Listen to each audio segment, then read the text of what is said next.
I'm at the Canadian residence in LA, where there is a soiree going on to celebrate Canadian nominees. There might not be any familiar Canadian faces vying for an Oscar this year, but here are the ones you might not know are up for the coveted award. Let's start with the category for Best Animated Short. Toronto-raised Domi Shi directed Bao, a Pixar production about a lonely empty nester who gets to parent again when her dumpling comes to life. Taking the audience, into this world that they may not have been familiar with, because Pixar is all about telling unique stories and keeping, ideas fresh and being on the forefront of creative, unique storytelling. She is the first woman to direct a short film by Pixar. But it's not enough to have one Canadian in the category. We have 3 others. Oh, okay. I'm the boss! I'm the king of the jungle!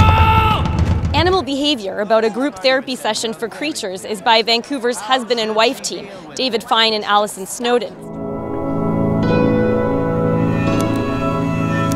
And Weekend, set in 1980s Toronto, is also up for Best Animated Short. It was done by Canadian-born director Trevor Jimenez. I had the idea in 2007 and lived with it for a long time, and I worked on it in my off hours for about 3 or 4 years, and then about a year of production with a bunch of friends, and took a sabbatical off of work. So it was this passion project that I had lived with for a very long time. There are also 2 finalists in the live-action short category, Jeremy Comte for Fauve, and for the short film Marguerite, Marianne Farley and Marianne Penissé. They all hail from Montreal. Another Canadian up for the Golden Statuette this year? That's why I live and breathe. Set decorator Gordon Sim for Mary Poppins Returns. He was born in St. Thomas, Ontario.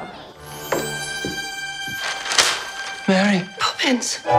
So if you thought there weren't any Canadians to cheer for, think again. We'll find out the winners at the Academy Awards on February 24th.